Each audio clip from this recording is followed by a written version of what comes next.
Welcome to Rifugio Digitale. We are happy to have you here with your first Italian solo show and with your project, Our Hidden Room. Our Hidden Room is the winner of Star Award photo book Dummy 2024. Yes. And it is just been released as a Yeah. book. Yes. This project is a very personal one. We can say that is an intimate memoir about my dad. yes. About your father's life. Yeah. A man shaped by a long life battle with mental illness. Yeah. And he was an amazing photographer. And a deep love for photography. Yes. Your project is made up by many different fragments. Yes. Archive pictures, documentary photos, very symbolic images, texts too.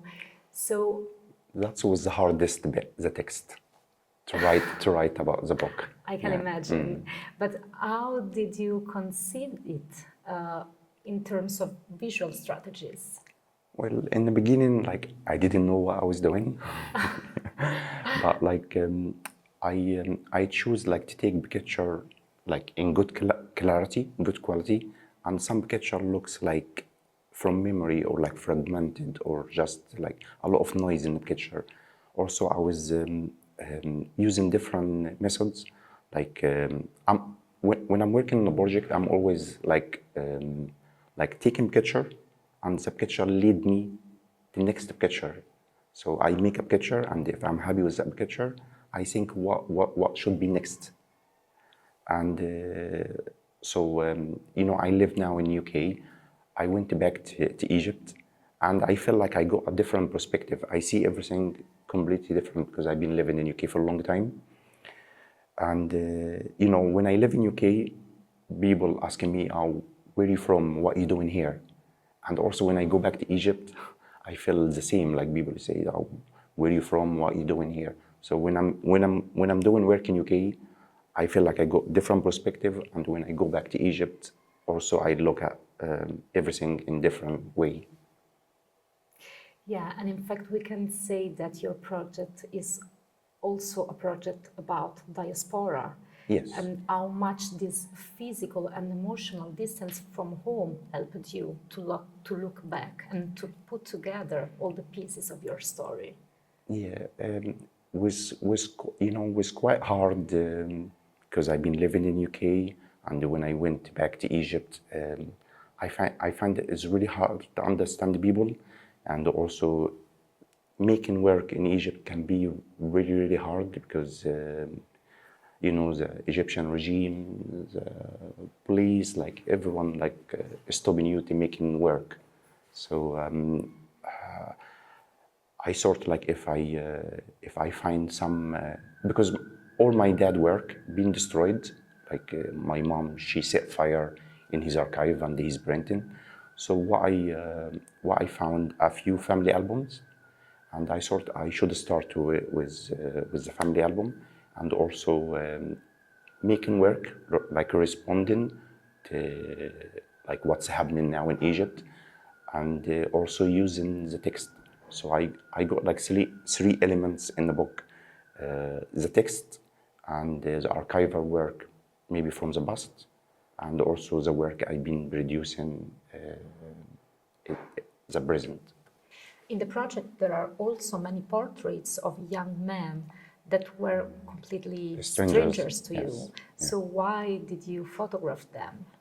Well, the reason I photographed these people, when my dad, he had bipolar, when he diagnosed with bipolar, he was around 20 years old.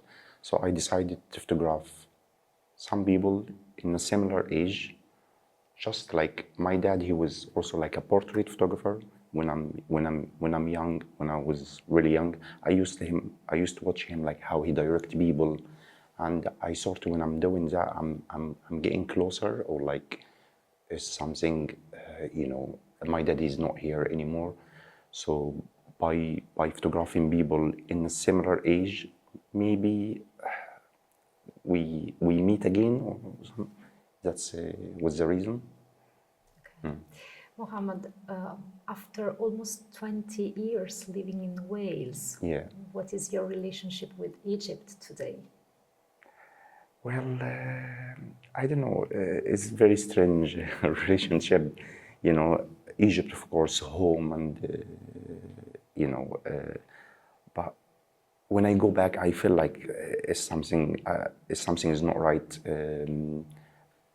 To do with politics. Also, you can see in the project a lot of animals, because I'm a big lover of animals, and Egyptian can be very cruel to animals. So that's why I don't like to spend too much time in Egypt. Also, in the book or in the project, you see a lot of rocks and stones. Maybe that's to do with the depression, because I had for too many years depression about my dad, about my trauma. So, depression can be like a weight. And also I used the rocks or the stone like metaphoric to show emotion. Yeah, also like, going through that, working on that book is kind of healing. It's like helped me to recover. With trauma, is always staying with you, is always will be with you. But you can fight it a little bit, so a few years ago, I was really down. I got isolation, I got depression, but working on that book like helped me to be maybe like a better person, a stronger person. So yeah, I'm quite proud.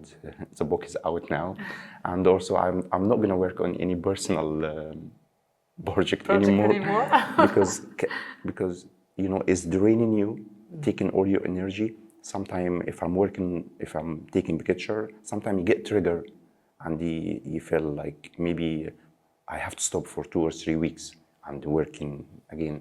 But I think working on that project, all the bad energy released, so I feel better now, like finishing that project. Okay, thank you, Mohammed. That's okay. Thank you No, for thank you. sharing Thanks with for us your your time. work and such a personal story. Thank you. Thanks for everything.